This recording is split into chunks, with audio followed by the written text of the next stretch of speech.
ahead on 12 News. Students get their hands dirty and enjoy every minute of it. It's a very in-depth program. It's not just a class that you know a little bit about cars. The first of its kind program now offered at Osseo High School. Then an attempt to strike up the band in Brooklyn Park.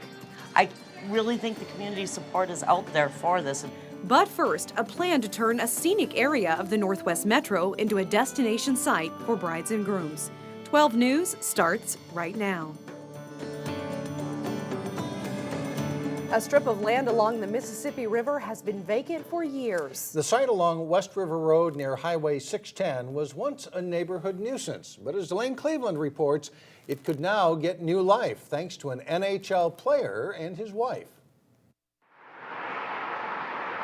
I think the big draw is the fact that we're on the Mississippi River. It's just a beautiful, beautiful setting. The pristine surroundings of the Mississippi River showcase the beauty offered by Mother Nature. Yet despite the surroundings, this section of land along West River Road near Highway 610 is a vacant property known more for the bars that once occupied this space and created a nuisance for the neighborhood. The kitchen will be on this side of the building. The entrance will be in the front. But according to Tom Catt, to the south will be a big deck. He and his business partners have plans to utilize the property and take advantage of the natural surroundings in the form of an event center called Mississippi Gardens. We're going to provide a very elegant atmosphere to not only hold a wedding reception, but people will also be able to get married here, indoors and possibly outdoors, overlooking the Mississippi River.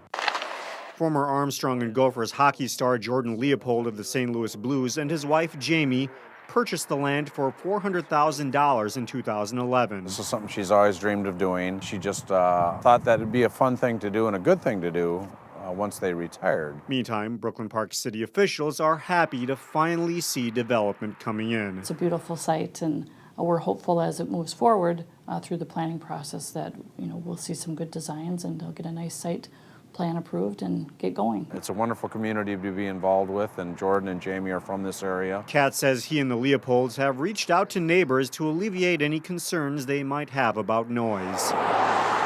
Rather than a loud, rowdy nightclub atmosphere, it's going to be a very well-respected wedding event center. Ultimately, the idea of Mississippi Gardens is one that Catt thinks will thrive. It's going to be real attractive to a lot of the grooms and a lot of the brides out there. They're going to love the idea of getting married on the Mississippi River. In Brooklyn Park, Elaine Cleveland, 12 News. The Leopolds still need to go through several steps, such as design approval and neighborhood meetings, before they get the okay from Brooklyn Park to proceed with the project. The goal is to break ground in August and open the venue in June of 2015. Robbinsdale police have arrested a man who they say fired gunshots along a quiet neighborhood street. The shots were fired at about 2 p.m. Wednesday in the 4800 block of 39th Avenue North. Police say the suspect was walking through the neighborhood when he fired shots at a vehicle that passed by. Further investigation revealed that the gunman and the two men in the vehicle somehow knew each other. No one was injured by the gunfire, but police are still searching for the weapon. The suspect in custody is an 18-year-old Robbinsdale man. Charges are pending. 3 days after armed robbers held up a restaurant near Hopkins High School, two new robberies may be connected. On Monday, 4 employees were preparing food at the Lone Spur Grill when gunmen slipped in the back door. They stole employees' wallets and cell phones. No arrests were made. Now police are comparing notes to see if 2 armed holdups at Subway restaurants in Minneapolis and St. Anthony may be connected. A missing Minneapolis woman has been found dead at Theodore Wirth Park near the Golden Valley border. Elle Sachs was discovered by people out for a walk. She was last seen a month ago. It's unclear how she died, though it's not believed to be suspicious. Sachs lived near Theodore Wirth Park. She was 46 years old. The Hennepin County Sheriff's Office will now allow jail inmates to wear religious head coverings. It's the first law enforcement agency in the state to do so. As the sheriff, I believe it's extremely important to enhance our policies in order to be proactive rather than reactive. We want to be sure that in the event someone enters our jail wearing a religious head covering, that the sheriff's office is prepared to accommodate that individual. Hennepin County began looking at the policy a year ago after discussions with the Council of American Islamic Relations. Inmates arriving at the jail would not be able to wear their own religious head coverings. Instead, Hennepin County would provide them. The sheriff's office said it could affect about a dozen inmates every year. A new poll shows how residents in the Robbinsdale School District feel about 3 potential levy referendums this fall. The survey showed nearly 80% of district residents would support renewing the existing levy referendum. When asked if they would support increasing the levy to avoid budget cuts, 58% were okay with a property tax increase, and 61% were also okay with approving a technology levy. And how about supporting all 3? Well, 53% of residents said they would be in favor. A revived program at Osseo High School is training workers for tomorrow. 4 years ago, instructors brought the Osseo Auto Tech program back to the school, and now it's reached an important milestone.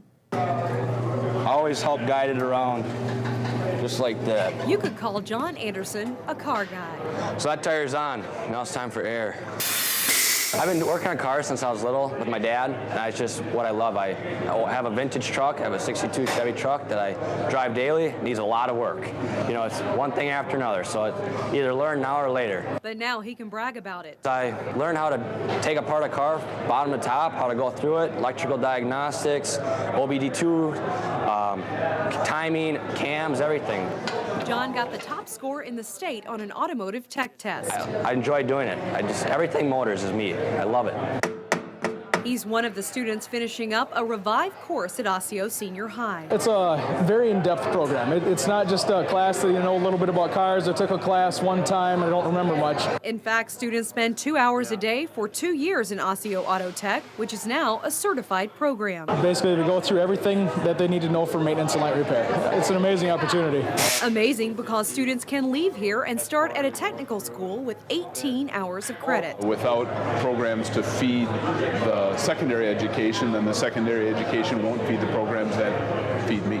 People from the automotive industry say this means more qualified workers. It's a feeder program, so being that I employ technicians and use those technicians to fix cars, I need people to be out there recruiting my next technicians for me. This is 1 ounce off. Which means students who love cars are one step closer to their chosen career. Kind of right up my alley. It's what I love to do.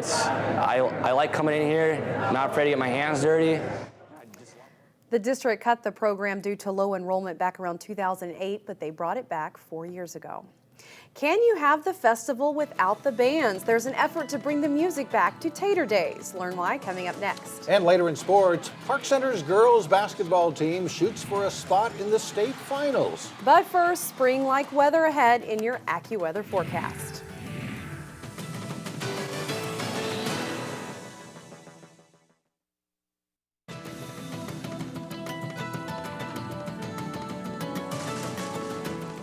If you attended last year's Tater Daze parade in Brooklyn Park, you may have noticed it was a little quieter than in years past. Budget cuts forced the city to cut the marching band competition from the lineup. Now, as Cassie Bonstrom reports, 2 volunteers are hoping an online campaign will bring back the music. It's been about 24 hours since we started it, and we've raised a little over $300. Jody Albrecht is crossing her fingers. I'm giving it everything I got. Hoping enough people will go online. Pledging $10 towards it, if we can get 200 people to do the $10. And fund the marching band competition at this summer's Tater Daze parade. Just log on to Kickstarter and just hit Brooklyn Park and we'll come up there, one of the first projects. 2012 was the last year Tater Daze hosted the competition. We had some great bands that year. It was cut from last year's parade due to a lack of funding. We did not have the sponsors to support the marching band. Denise Wojak is working with Jody to bring it back for the festival's 50th anniversary. They're asking the community to pledge $2,000 to cover the costs of judges who are necessary to draw in the elite bands. We want to get the competitive bands, the good bands that we've drawn in the past. We need to provide that competition. It seemed like a good platform to try and do this with. The women know the clock is ticking. Bands usually set their summer schedules fairly early. We can't invite them if we don't have the funding, so we're trying to raise the money and still get the letters out. I really think the community support is out there for this. It's just a matter of getting the word out and enough people knowing about it. In Brooklyn Park, I'm Cassie Bonstrom, 12 News. The total cost to host a competition like this is about $8,000. The city and local Elks Lodge have already offered to pitch in, which is why they only need about $2,000 more. The campaign ends this Sunday at 9 p.m. If they don't meet their goal by then, everyone who pledged gets their money back. I know several people would like to have the bands back. Absolutely. So we'll be watching. First, the Superior Trail, then Alaska. Our standout student tackles adversity one step at a time. And up next in sports, some former high school stars from the area are in the NCAA men's basketball tournament. Jay Wilcox has that and more when we come back.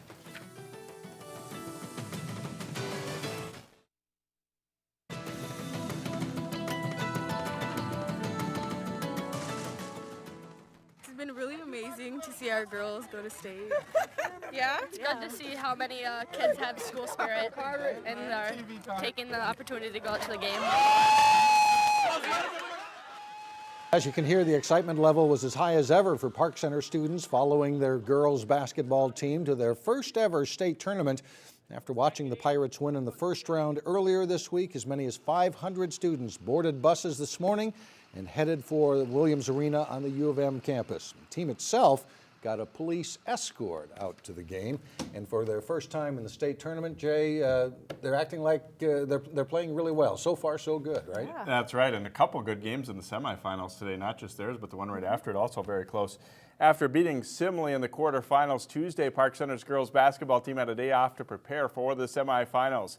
The Pirates meeting Minneapolis Washburn in the semis. Miller's star Chase Coley spins to score with a nice move with the left hand as Washburn grabs the early lead on the Pirates. Cayla McMorris steals a Washburn pass near midcourt and takes it all the way for the layup to bring the Pirates within 12-8. Another steal as McKenna Dubois takes the pass away and gets started back the other way, feeding Ann Simonette for a layup. Simonette has a strong game with 14 points for the Pirates. Coley buries a three late in the first half to pull Washburn within 29-28. She scores 25 in the game. Second half, and Pirates freshman Michaela Hayes rolls to the hoop to score 2 of her 13 points, and the Pirates try to build a lead. McMorris pops a three from the right wing, and it's an 8-point lead at 51-43. She nets 26 in all. Washburn's Natalie Holdall drills a long three to pull the Millers within 58-55 with 40 seconds left. But Simonette hits some clutch free throws as Park Center wins 63-59 to advance to the title game. They know how to play and perform in big games and stuff like that. And so I think that this is new for them, like the experience of being in Williams Arena and how big of a deal it is. But they perform well. And I think, like I said, the nerves on Tuesday, I think, kind of got shooken out of the young kids a little bit. Defense was so important because defense makes offense, and we ran the other team and got a lot of easy layups off of that. The Pirates will now face Marshall in the championship game Saturday at 6 o'clock at Williams Arena. Meanwhile, Maranatha Christian Academy is playing its Class A quarterfinal game at this taping of 12 News, and we'll have highlights from the Mustangs coming up Friday at 4. Well, Park Center star McMorris received a big honor this week. Cayla was named to the Star Tribune's first-team All-Metro squad. She entered the state tournament averaging 21.9 points and 7.7 rebounds for the Pirates and had 24 points and 14 rebounds in the first game. She's headed to Wisconsin next season to play basketball for the Badgers. Chase Coley of Washburn was named the Metro Player of the Year. And we will be honoring the best in the Northwest this coming week on our Sports Jam show. John Jacobson and I will name the best local players in boys hockey, boys basketball, girls hockey, and girls basketball next week. It's the 17th annual Sports Jam all-area teams in each of those sports. You can watch it coming up Monday through Wednesday at 3:30, 6:30, and 9:30 p.m. here on Channel 12 or online next week at 12.tv. The NCAA men's basketball tournament is underway. Some former high school stars in the area are part of March Madness. Former Osseo star Sam Dower from Brooklyn Park had a breakout year for the Gonzaga Bulldogs. Seen here in the West Coast Conference Tournament Championship, Dower led Gonzaga in scoring at 15 points per game and in rebounding at 7.1. The Bulldogs face Oklahoma State in their opening game of the West Regional Friday afternoon in San Diego. Golden Valley native and Hopkins grad Siani Chambers led Ivy League champ Harvard into the tournament. Chambers is second in scoring for the Crimson at 11.1 points and averaged 4.7 assists, and Harvard did knock off Cincinnati this afternoon. Among other local players in the tournament, Armstrong grad Markel Curtis played in 9 games for Tulsa after transferring from a junior college, but he is out injured. Freshman Isaiah Zierden averaged 3 points for Creighton, but is also battling injuries. So exciting times for high school, but also for the college games too. I know that Harvard win was an upset. Yeah, that's a big win for them, no doubt. Thanks, Jay. You're welcome. Not many students plan to miss their high school graduation. But today's standout student is planning something bigger than just walking across the stage. We'll have that story next.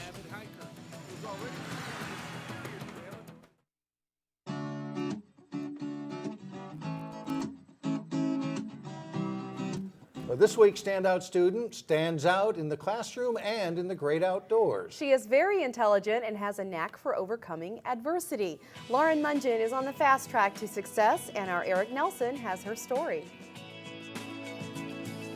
I'm excited about what Lauren has for her future because really she can write her own ticket. Lauren Mongeon is a beacon at a school full of bright lights. Mongeon has a 4.0 GPA at Maranatha Christian Academy.